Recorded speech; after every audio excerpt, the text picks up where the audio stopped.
Good day everyone and good day Sir Malvin. I am Rosalina Felix. I will be the reporter of week 15. The title is Biodiversity and Health Society, Genetically Modified Organisms, Science, Health and Politics. So,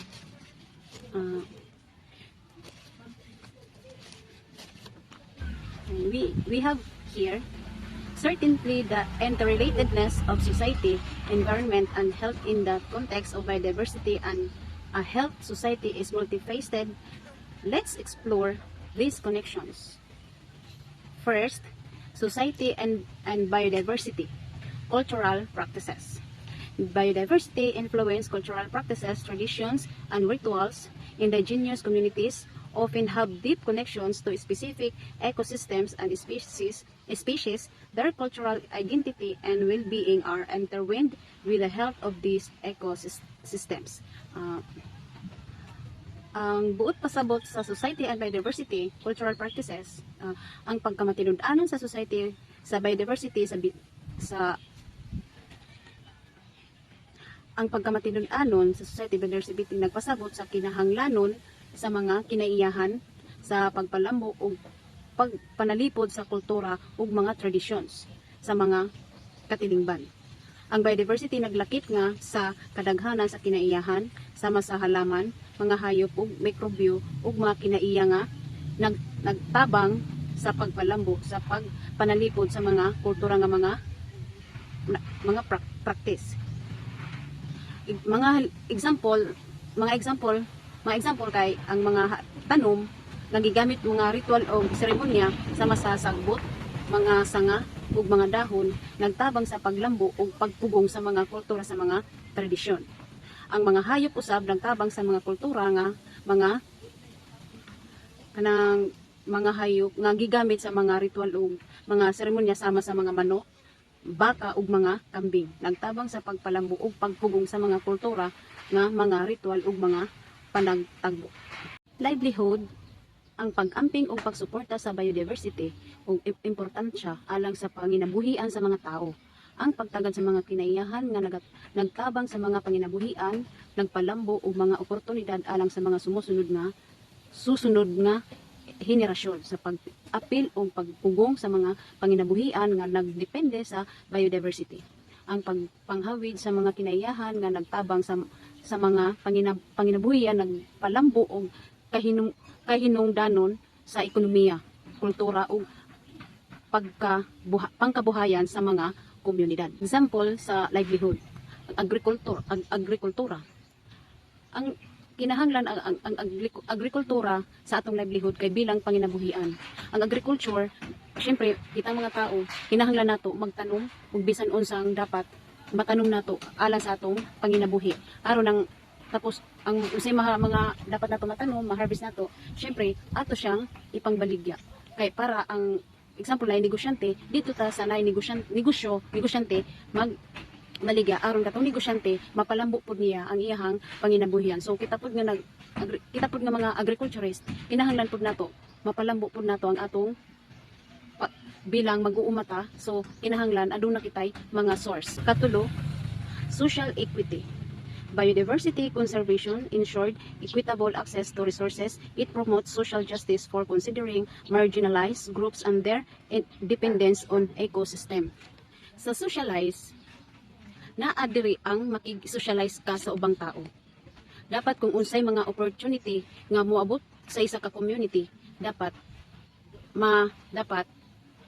kita tanan maka-avail niya na aron walay ingon nga kumbaga mamahimong pantay-pantay kung unsay nasa isa naapod ang isa kay mao may giingon nga social equity from the word equality, pantay-pantay. Example sa education, example kung naay libre, syempre maki-avail gyud ta kay libre man na siya, dili man na ingon nga pa kung kinsa tong pwede lang ana, dili man ingon nga gipili, kun dili ang giingon diri social equity, maki-level ka, makipantay ka kung unsay naa sa isa ka community aron mapalambo or magkauyon ang isa ka komunidad pinaagi sa ilahang pagtinabangay. Number 2, environment and biodiversity ecosystem services. Biodiversity provides essential ecosystem services, forest, sequester carbon, wetland, purify water, and coral reefs, protection coastlines. These services direct impact environment health. Kini nagpasabot nga mao ang nagahatag kanato og mga panginahanglanon nato sama sa pagkaon, limpyo nga tubig, hangin, ug bisan unsa pa nga atong mga panginahanglan. Kini nagpasabot nga serbisyo nga nagdala og direkta nga moapekto sa atong environment, sa atong health. So dire naanay nagahatag kanato og kaning source, example pagkaon, limpyong tubig. So ang atong buhaton na lang diri example tubig, dili nato pasagan ang atong tubig nga mamahimong hugaw. Bali ato siyang kanunay limpyuhan, kay kung dili nato limpyuhan kita gihapon ang maalaot. Kay sige tag inom og tubig nga walay limpyo-limpyo, murag mo kita gihapon ang apektado. Sama sa pagkaon pud. Dili pud ka sige kaon nga wa tay pakabana. Dapat kanunay unsa na nga atong ginakaon, dapat nakabalo gyud ta nga limpyo gyud na. Limpyo gyud na siya nga kay kita man gud gihapon ang mag-suffer. Biotic interactions. Biodiversity maintains ecological balance, species interactions, pollinations, predations, regulate ecosystem. Loss of biodiversity disrupts these interactions, affecting ecosystem stability. Ang biotic interaction sa biodiversity, mga interaction sa kinabuhi, sa kadaghanan, sa kinaiyahan, kini nagpasabot sa mga relasyon ug interaction sa pagitan sa nga buhi nga mga organisms sa atong palibot. Example, relasyon sa pagkaon. Halimbawa, ang mga tanom, kita nagatanom og mga gulay. Karon ato siyang giatiman. Pagkahuman, naamantay mga buhi sama sa mga baboy, kanding, etc. Gikan nila, ginakaon nila ang mga gulay. Kay ngano, ang mga species sama sa hayop, dili lang kay nabuhi lang pud sila. Nagakinahanglan pud na sila resistensya sa ilang lawas. Kusog pareha pod sa tao. Ang tao kung may resistensya, wala pod sila energy sa ilang lawas. So sama ra pod gihapon sa hayop or animals ay kanang mga tanom. Ang tanom, example, kinahanglan pod na og tubig. Syempre kita diligan man gyud nato na sila aron mudali og tubo, kay aron makakauntog ta nga bilang kita ang naay kakayahan nga mag-atiman para sa atong mga tinanom. Resilience by diverse ecosystems and more. Resilience to environment changes, climate change, pollution. They can adapt the recovered better than amplified ecosystems.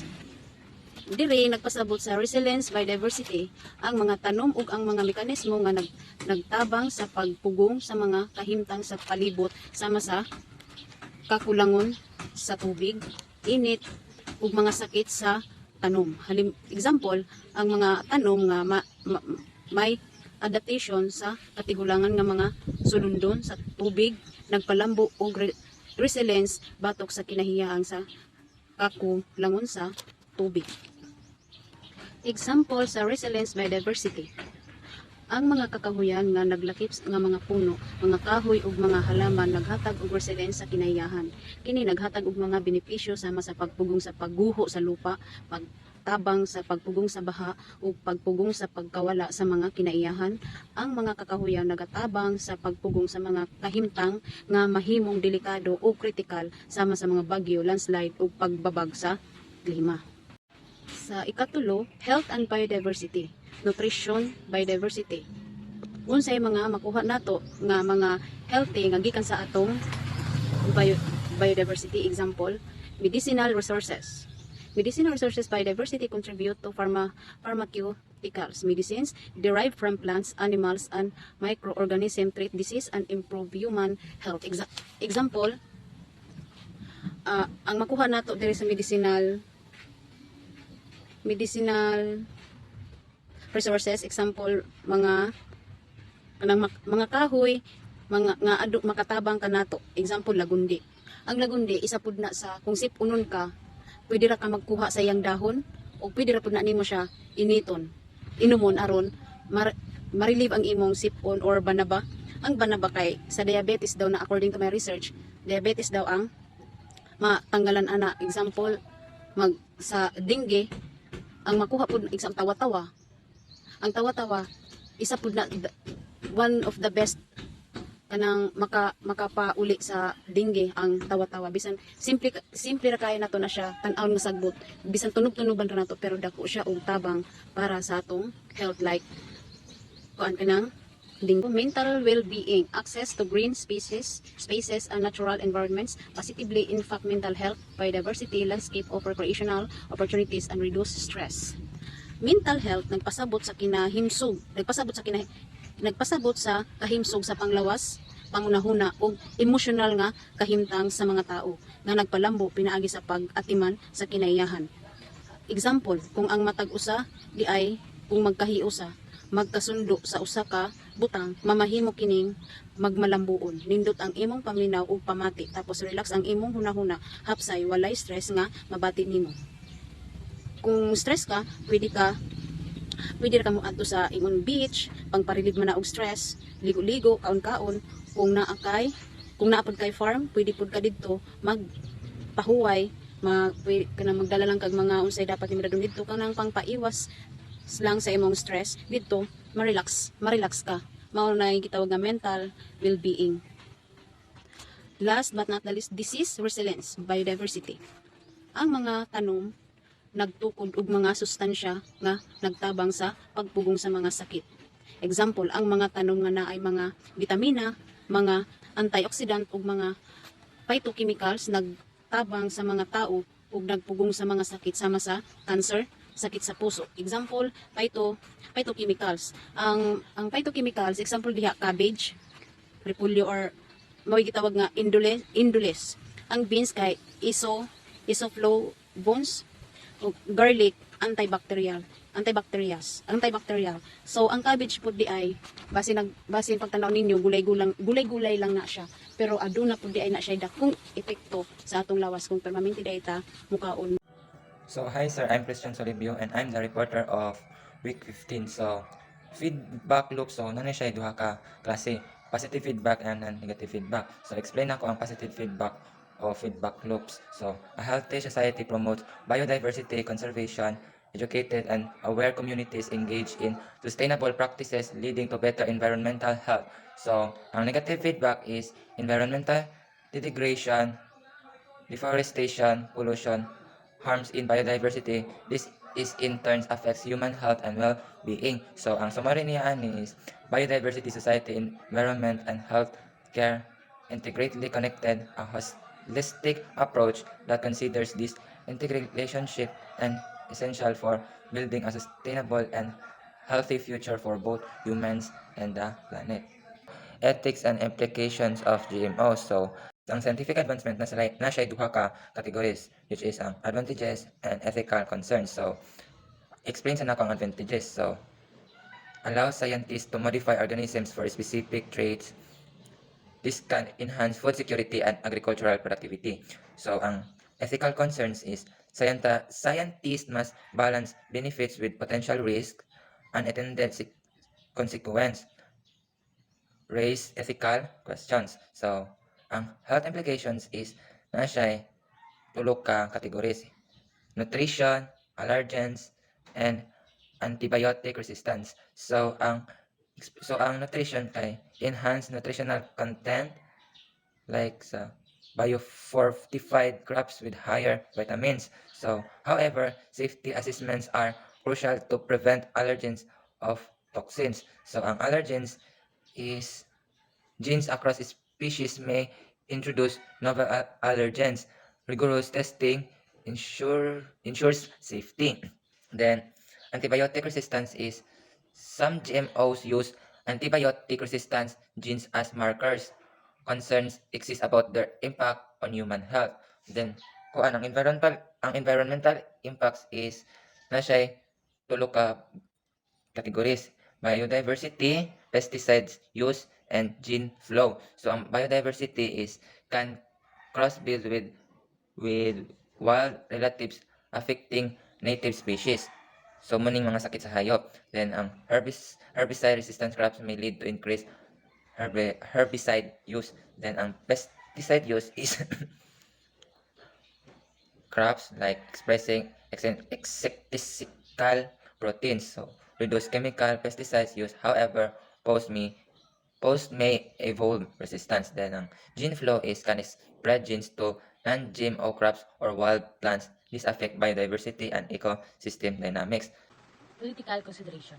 Regulation. Government decide GMO approval balancing innovation, safety, and public opinion challenging.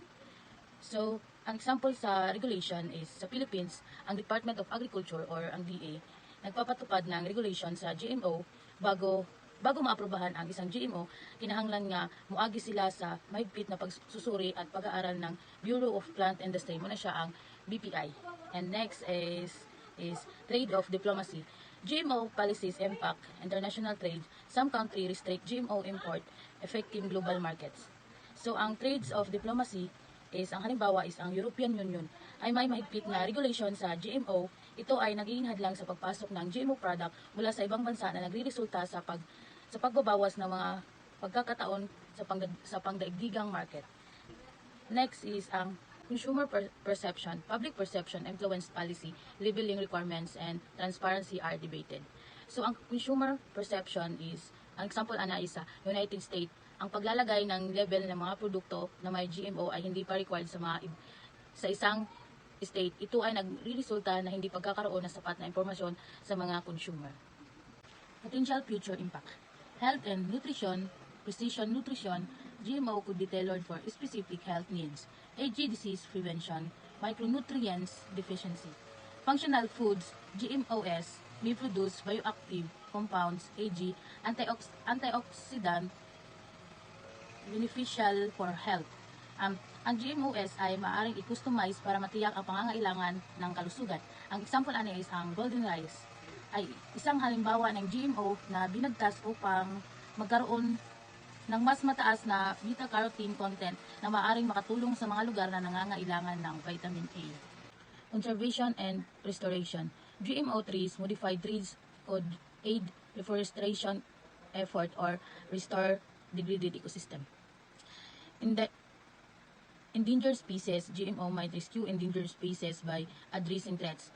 Ang GMO trees ay maaring makatulong sa pagsisikap ng reforestation o pagpapalakas ng mga degraded ecosystem. Ang halimbawa, ang Arborgene ay isang kumpanya na nagsasagawa ng pagsasaliksik sa paggamit ng GMO para sa mas mabilis na paglago at pagtanim ng mga puno. Ethical challenge. Designer BB's advanced in genetic engineering raise ethical question about human enhancement. Inequality, access to GMO benefits may wild global disparities. Ang pag-usbong ng genetic engineering ay nagdudulot ng mga moral na tanong tungkol sa pagpapabuti ng mga tao. Ang halimbawa, ang CRISPR-Cas9 na teknolohiya ay nagbubukas ng mas diskusyon na pagbubuo ng DNA ng tao para sa mga layunin tulad ng pagpapabuti ng intelligent o physical na katangian. Summary, GMOs holding promise for addressing global challenge, but ethical consideration, rigorous safety assessments, for transparent policies are essential for sustainable and healthy society.